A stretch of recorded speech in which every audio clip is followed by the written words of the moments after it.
The U.S. Marine Corps has a proud legacy of service in the American Armed Forces, stretching back to the foundation of the nation. Each era of conflict has introduced new challenges which the Corps has evolved to overcome in terms of equipment, training, tactics, and organization. Today, we shall explore its incarnation at the dawn of modern warfare in the 21st century. From the overall structure of the Marine Corps, to the training of its recruits, the equipment of its Marines, the various fire teams, the unit hierarchy, and more. This is the true size of a U.S. Marine Rifle Company of the Iraq War in 2003.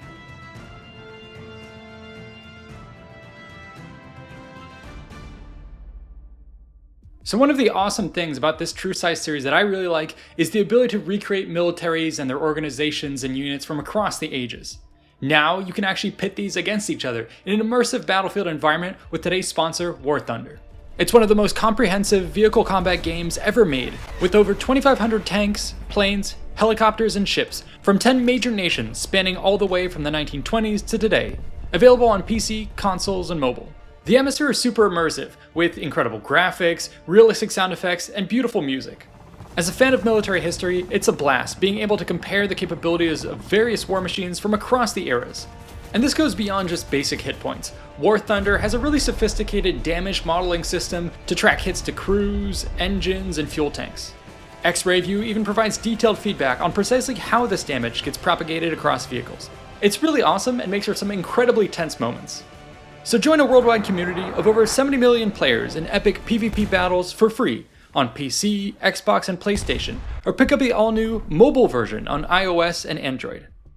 Sign up using my links below to download the game. And for new players or those who've been on a 6-month hiatus, you'll also get a massive bonus pack across PC and consoles for a limited time only, featuring multiple premium vehicles and an exclusive vehicle decorator. So enjoy, and see you on the battlefield. The United States Marine Corps is at first glance a curious branch, an entirely separate ground combat force from the US Army under the control of the Secretary of the Navy. The origin can be traced back to the shipboard rifleman in the Age of Sail, whose role would gradually evolve into that of a strategic overseas force as the American Navy expanded in the Age of Steam. Yet it would be in the grand campaigns of the 20th century that the Corps came to serve as more classic infantry units. In such capacity, they fought in some of America's most iconic battles of World War I, such as Belleau Woods. Ultimately, however, it would be in the Pacific theater of World War II that the Marines would forge their modern identity through the brutal island-hopping campaigns from Guadalcanal to Tarawa and Iwo Jima. Their culture through to today reflects this legacy. Aggressive, with a constant bias to action, centered around the infantry over all other branches, and always the under-resourced underdog, ready to do more with less through sheer will. Yet, in the years after World War II, the Corps would face a tumultuous period of budget cuts, downsizing, and threatened dismantlement. The institution, however, held its ground, participating in and further redefining itself through the ensuing conflicts of the Korean War, the Vietnam War, and the Persian Gulf War. By the 21st century, the Marines had established themselves as a global, rapid deployment force for combat, security, and humanitarian relief. Thus it was that following the attacks of September 11th, they would be tapped to support the War on Terror, seeing service across the world in everything from small, isolated units which defended embassies to large coalition forces which participated in expeditionary campaigns. For the purposes of this video, we shall focus on the US Marine Corps around the time of the 2003 invasion of Iraq. We can begin with its high-level organization.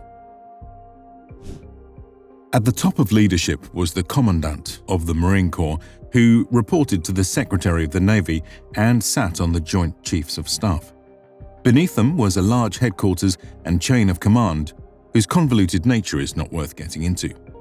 Suffice to say, the combat forces of the Marine Corps were split up into the following major commands: Atlantic, Pacific, and Reserve, with Special Operations being added in 2006.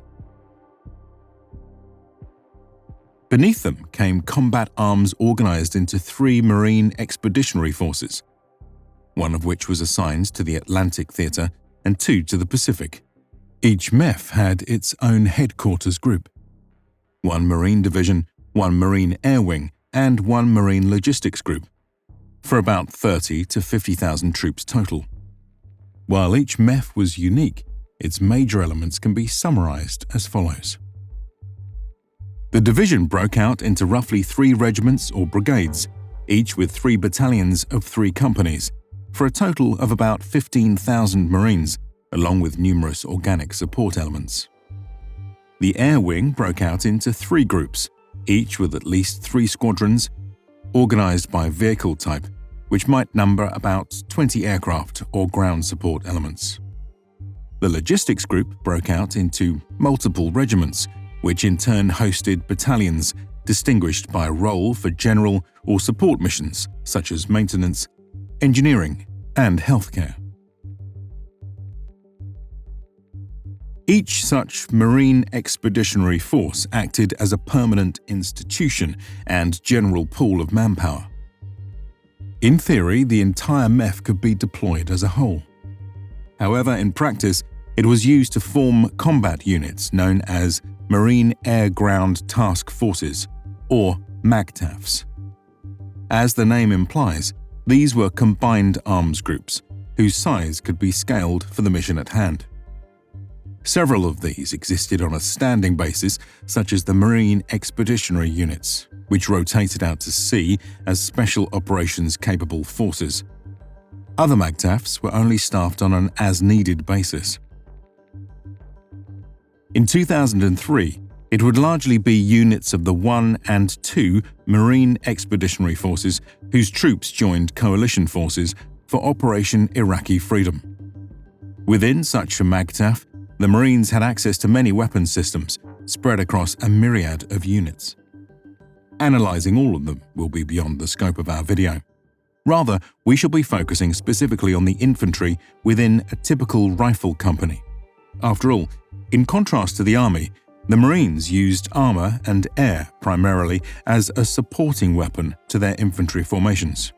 The infantryman was and is still the service's main effort, and the small units that comprise it are prioritized down to the individual infantryman. With this in mind, let us review how this was achieved from the ground up. At the time of the Iraq War in 2003, the Marine Infantry was an all-male service. Enlisted men were typically 18 to 22-year-olds, who most often joined directly out of high school from a desire to serve his nation, better himself, and see the world. Recruit training lasted 13 weeks, with a focus on conditioning, basic individual combat tasks, and the infusion of a warrior ethos. In this time, he was referred to by his last name, by his rank, or simply by his title, Marine. Upon graduation from recruit training, enlisted men next chose their military occupation specialty, or MOS. But regardless of choice, all Marines would next pass through the School of Infantry. Its purpose was to ensure that all recruits were drilled as combat-ready riflemen. Training included marksmanship, formations, and patrolling, as well as other combat-related skills. Programs lasted about 4 weeks for non-infantry troops, while those bearing the MOS designation of 0311, Infantry Rifleman, would undergo an 8.5-week course within an infantry training battalion. Following this, Marines would finally advance onto their particular specialty schools to earn MOS qualifications. Career paths included everything from signals intelligence to logistics, maintenance, linguistics, food service, and more. Thus, after months of hard work, one of the longest entry-level training programs of all US military services would have concluded. Now let us see how these combat-ready Marines were organized into a rifle company as it was deployed to Iraq in 2003. At the lowest level was an infantry rifleman. He carried a large kit which could total over 135 pounds on the march. As a base layer, our Marine wears a combat utility uniform and combat boots with numerous variants and accessories meant to deal with the heat, the cold, or the risk of flames. For instance, at the time of the 2003 invasion, the USMC had moved over to the latest Marine pattern or MARPAT uniform and primarily used the Marine Corps combat boot. However, many older designs remained in circulation, and new ones would soon be developed. Over top one's uniform was worn a new generation of systems for transport and protection. In our case, we shall assume the standard Marine used the modular lightweight load-carrying equipment and the interceptor body armor. The MOLLE system worked by using rows of heavy-duty straps to weave together attachments and accessories onto backpacks and vests in a highly flexible and modular manner. The interceptor system consisted of two parts. First came an outer tactical vest, or OTV, whose soft armor panels primarily guarded against fragmentation. Direct fire from small arms, meanwhile, was stopped by the use of small arms protective inserts, or SAPI, whose ceramic plates could be slipped into pockets on the front, back, and later sides of the OTV. Not only did this design deliver greater protection and more mobility than earlier models, but its modular system allowed one to customize the placement of armor and attached load-carrying equipment for the mission at hand. It should of course be noted that other systems existed at the same time and would be introduced or improved in response to feedback from the field. Heads, meanwhile, were commonly protected by the Pasgad helmet, colloquially known as the Kevlar or K-pot helmet, which was primarily meant to stop shrapnel rather than small arms fire. Stronger, lighter, and more stable versions, such as the lightweight helmet, were soon introduced, with even more upgrades meant to deal with the ever-increasing danger of shrapnel from explosives.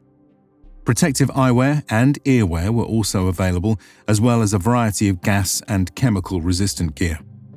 Other protective gear like gloves, knee pads, scarves, and more could find their way into one's outfit. In terms of weapons, our infantryman's main tool was the M16A2 or M16A4 service rifle, measuring about 40 inches long and weighing about 8 pounds when loaded. It fired either semi-auto or 3-round bursts at an effective range of about 600 to 900 yards. The M16's core design was not much changed from its Vietnam-era model, but had since seen much improvement in the way of reliability and compatibility with modifications such as sights, target lasers, flashlights, and night vision devices. Other weapons, such as shotguns, machine guns, grenade launchers, rocket launchers, and designated marksman rifles could also be used. As a sidearm, our rifleman carried the 9mm Beretta M9 pistol, which had been standard since the 1980s. In his arsenal also came the M67 fragmentation grenade, the MK3A2 offensive concussion grenade, the M84 stun grenade, and a variety of smoke and incendiary grenades. Utility knives were omnipresent, as was the iconic Mark II combat knife introduced in World War II. With this understanding of the typical Marine in mind, let us now consider the Corps' system of organization. At the lowest level, 4 infantrymen were grouped into a fire team, typically led by a corporal. Each member had their own loadout. The team leader carried an M16 with an underslung M203 40mm grenade launcher.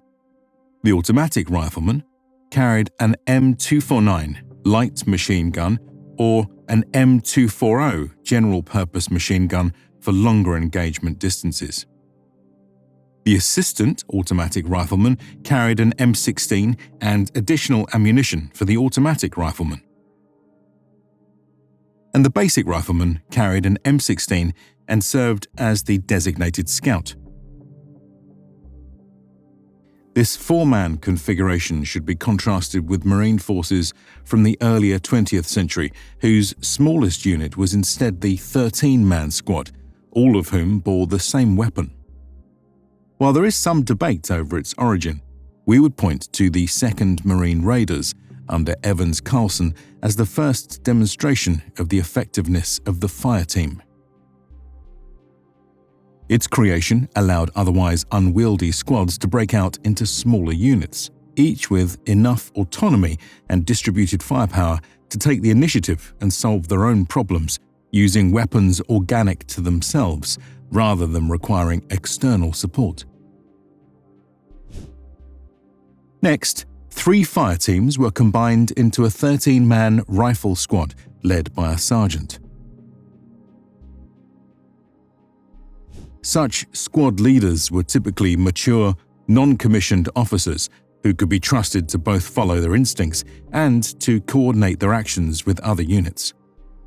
As such, they were granted a radio, enabling the rifle squad to operate reliably out of voice or visual range of the rest of its unit. In some circumstances, radios might be issued further down the chain of command for enhanced mission control. In terms of weaponry, the squad leader typically bore an M16 with medium-distance optics such as the ACOG, while each of the fire teams was equipped in the manner we previously described. We should, however, note that rifle squads were highly configurable in the face of dynamic tactical conditions and manpower shortages. For instance, a weakened squad of just 9 men might choose to consolidate itself into just 2 fire teams of 5 and 4 men each, rather than stretch itself thin into 3 understrength fire teams. Meanwhile, an urban combat mission might see a squad redistribute weaponry such that an Overwatch fire team wielded concentrated LMGs and grenade launchers, while reinforced breaching fire teams were armed with M16s. But regardless of size or composition, the mission of a Marine rifle squad then and now was to locate, close with, and destroy the enemy by fire and maneuver, or to repel the enemy's assault by fire and close combat. This could be achieved through a range of formations, each of which traded characteristics of maneuver, control, firepower, and security. It would be the squad leader's role to wield his force accordingly to achieve their mission objectives. At the next level, 3 rifle squads were combined into a rifle platoon. For our model, we have assumed that each of the squads is of generally identical composition for a total of 39 combat troops. They are led by a 3-man headquarters composed of a platoon commander, a platoon sergeant, and a radio operator. The platoon commander is a commissioned officer who bears the rank of a 1st or 2nd lieutenant. They will have been trained in infantry fundamentals and small unit leadership at the Basic School, the 6-month training course common to all Marine officers. In addition, they will have passed the 3-month Infantry Officers course, a crucible that regularly culls a third to a half of its candidates each class. Yet such education and testing can only go so far. Thus, to balance out the platoon commander's book smarts and lack of field experience, they will be assisted by a seasoned staff non-commissioned officer. Such men will typically bear the rank of staff sergeant, with 9 to 14 years of experience to provide perspective. While each individual platoon commander and platoon sergeant had their own strengths, generally speaking, the platoon commander focused on tactical employment of the platoon to meet the company's objectives, while the platoon sergeant focused on ensuring execution of that plan. In addition to these two leaders, the platoon headquarters element also included a radio operator. Bearing the rank of Private First Class or Lance Corporal, he was responsible for maintaining longer-ranged communications. This would be used to coordinate the broader operations of Marine forces or to call in support from artillery and aircraft. Lastly, each platoon was also assigned a corpsman. They would have been a Navy sailor specially trained in battlefield medicine, particularly the immediate life-saving first aid required to ensure that Marines were able to survive long enough to be transported to rear echelon trauma surgery and higher lines of care. While the corpsman was a sailor in an organization full of Marines, he was nonetheless treated as an honorary brother by his platoon while with them, and often simply bore the nickname Doc. In the context of Marine operations, the Rifle Platoon stands out as the first unit level with highly trained officers and longer-ranged communications. Thus, they could be trusted to function with a greater degree of independence. While companies typically preferred to mass their platoon firepower if the situation called for it, platoons could be greatly dispersed to seize secondary objectives kilometers away. Bolstering their capabilities on such missions might be attached specialist squads from other platoons. In addition, the radio marine could be used to call in supporting arms, such as the company's 60mm mortar section, the battalion's 81mm mortar platoon, and external supporting weapons such as 155mm artillery and close air support, or CAS, from aircraft. And finally, we should mention that, as with the squad, there were many formations a platoon could adopt. All were functions of the mission objective: the enemy disposition, the terrain, the environmental conditions, and more. Generally speaking, though, columns were used to maximize speed, lines were used to maximize firepower, and Vs, or wedges, were used to balance combinations of the two. In all such cases, command and control was typically achieved through the designation of a base unit from which other units would derive their direction, orientation, and tempo. The messy nature of urban combat could certainly complicate matters, but most fundamentals still applied. In such affairs, platoon squads would usually be split into assault and support elements to provide covering fire and breaching capabilities. A sibling of the Rifle Platoon was the Weapons Platoon, which specialized in supporting weapons systems. It was composed of a machine gun section, a mortar section, an assault section, and a headquarters unit. Let's look at each in turn. The basic unit for the machine gunners was a team of 3 Marines. It consisted of a gunner, an ammo bearer, and a team leader. Their main role was the deployment of an M240 medium machine gun firing 7.62mm rounds. 2 such teams were then joined into a machine gun squad led by its own leader, typically a sergeant. 3 squads in turn made up a machine gun section. This formation had no additional section leader. The basic unit for the mortars was a squad of 3 Marines. It consisted of a gunner, an ammo bearer, and a team leader. Their main role was the deployment of an M224 60mm mortar. 3 squads in turn made up a mortar section which, in this case, was led by a dedicated leader, typically a sergeant. The The basic unit for the assaultmen was a team of 2 Marines. It consisted of a gunner and an assistant gunner. Their main role was the deployment of an Mk153 shoulder-launched multi-purpose assault weapon, or SMAW. 2 such teams were then joined into an assault squad, with one of the gunners acting as team lead. 3 squads in turn made up an assault section, which had its own leader. One of each of these types of weapons sections came together to form a roughly 45-man strong weapons platoon. It would be led by a small headquarters unit consisting of a platoon commander and sergeant. Both were typically more senior than their rifle platoon counterparts, owing to the fact that the weapons platoon held an outsized role in the tactical employment of supporting arms by the company.